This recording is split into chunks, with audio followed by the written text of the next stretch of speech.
साथीहरु आज चाहिँ म तनहुँ जिल्लाको यो आम्बुखरी नगरपालिकामा पर्ने यो आदि बराई मन्दिर र अनि यो हाम्रो तनहुँ जिल्लाकै अग्लो पुल समस्तीपुरमा जाँदै छु। त्यहाँ आज यसो घुम्नको लागि। यो चाहिँ मेरो पहिलो ब्लग हो, फर्स्ट ब्लग। ल है त अब म आदिमुलतिर जाँदै छु। मेरो घर चाहिँ त्यो डाँडो यो भन्दा यो उताबाट देखेको यो त्यो डाँडो हो। त्यो चाहिँ मेरो गाउँ हो र हामी यो बाटो हुँदै आएको। अनि आदिमुल मन्दिर त्यही नजिकै छ।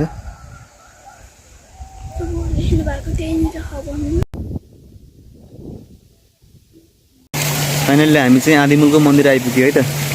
यो आदिमुलको मन्दिर अहिले चाहिँ हामी वरि नै छौँ।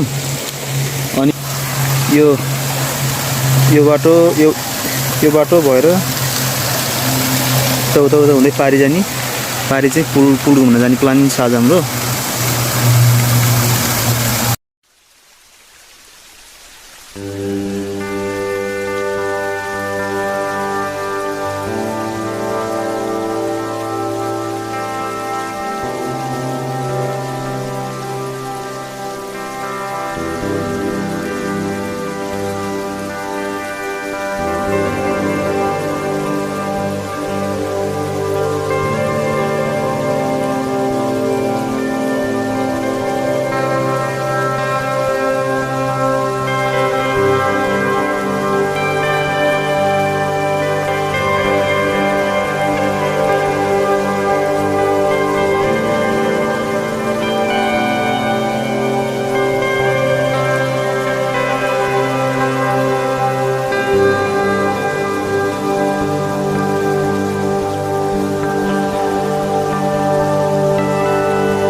मनबाट फर्केपछि यो उकालो चढेपछि थकाइ लाग्दा थकाइ मार्ने चौतारी। यो चाहिँ समीको चौतारी रहेछ। यहाँनिर चाहिँ यतातिर बाटो पिच भइसकेको रहेछ, पहिला पिच थिएन। ए चौतारो हाँगाहरू काटेको रहेछ अहिले। समीको चौतारो खासै शीतल होला त छैन, यहाँ चाहिँ छारी छैन चौतारोमा। हामी चाहिँ अहिले समस्तीपुरको पुल हेर्न जानु लाग्यो। यो रोडको बाटो गयो भने ढिलो हुन्छ भनेर मेरो छोरीले चाहिँ मलाई यो बाटो, यो गोरेटो बाटो कच्ची रोड रहेछ, यो बाटो लिएर जाँदैछ।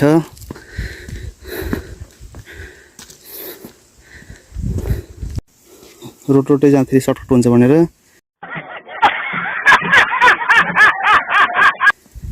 हामी चाहिँ गोरेटो बाटो हुँदै जाँदैछौँ। गोरेटो बाटो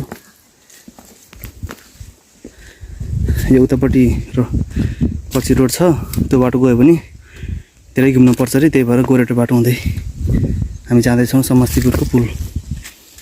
फाइनल्ली हामी चाहिँ पुलमा आइपुग्यो। यो देखिरहेको छ पुल, त्यही हो समस्तीपुरको पुल, जोडङ्गे पुल। अहिले हिउँदले गर्दाखेरि चाहिँ मौसम उजाड देखिएको छ, तर बर्खाको टाइममा चाहिँ हरियाली राम्रो देखिन्छ यो ठाउँ। अहिले हामी चाहिँ पुलमा आइपुग्यो। यो चाहिँ पुल हो।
फाइनल्ली हामी चाहिँ पुल पनि पुगेर आइयो।